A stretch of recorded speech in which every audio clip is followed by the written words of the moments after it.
Thank you for stopping by today. My name is Jana Morris, and Crystal Johnson has joined me today as well. First, we want to start off by saying if you dropped in today to get all the answers for how to succeed as a working mom, we don't have those for you today. But what we can offer is our personal experience as working moms and hopefully share some tidbits about our journey that can help you. So, Crystal, you want to share a little bit about your journey of working and being a mom? Yes.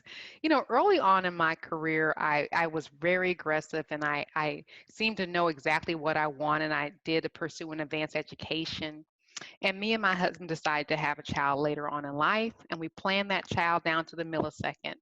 I was able to make sure that I was getting maternity leave opposite of my partner so that we wouldn't be on maternity leave together. I had a nanny lined up. In my mind, everything was perfect. It should have done spectacular. I shouldn't have had any obstacles. Well, that didn't really happen. My first day back to work after maternity leave, I walked into the exam room and I saw my first patient sitting there. I politely excused myself and I went into the restroom and cried. And I don't know why. So there was still that stress of blending the idea of what motherhood looked like and returning back to work and coming to the realization that some things did have to change. And after a few more weeks, I had to make some tough decisions that perhaps this was not the right path for my career anymore. And my center had changed, and therefore I made changes to my career trajectory that fit my life better. Now, Jana, I know your return to work was a little different from mine. Yeah, I had already established my career and role in the workplace when we decided to pursue foster care and adoption. So I just kind of flipped the script. And so as we began that journey, it gave me the opportunity to step in and really clarify expectations ahead of time with my manager, the organization I worked with, and my husband. And that was important to me to set me up to be successful as both a mom and an employee. As a woman and as women, I think we tend to shy away from those discussions, but these are normal discussions that we should be having with our employers and with those that we are in relationship with. For me, bringing home a child just elevated the need to have those discussions and set those boundaries so that I could be successful at home, work, and in my relationships. Even with all of that work, it was not an easy transition for me, and nothing could prepare me fully for the shifts that would happen starting a family.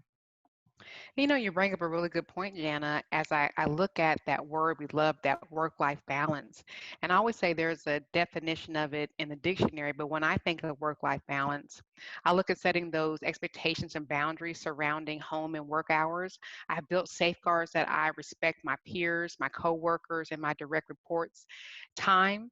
I ask for agendas, and if meetings does not impact my line of business, I politely excuse myself. I block off schedules for my upcoming projects and reports requirements. I utilize auto reply to communicate who's covering for me, and I shut my computer off when I'm off of work. I give 2,000% when I'm working during my working hours, and I really want to safeguard and respect my home life. That's what I consider work life balance. Yeah, I think for me, I had to leave behind the myth that I could have a separate working Jana from mom Jana. Being a mom is who I am always. The notion that I can turn that part of my life off between 8 and 5 is just not possible. And so instead, I have to embrace my whole being and be intentional with my life choices, choices that align with both my home and work life that I want. Um, as I think about our discussion today, Crystal, the thing that's center for me in both our journeys is a self awareness, an awareness about who you are and what you want. Allows you to be intentional with your choices and embracing your whole self and giving yourself grace is how I think working moms can navigate through the ups and downs of this journey. So, thanks for joining us today. Bye, everybody.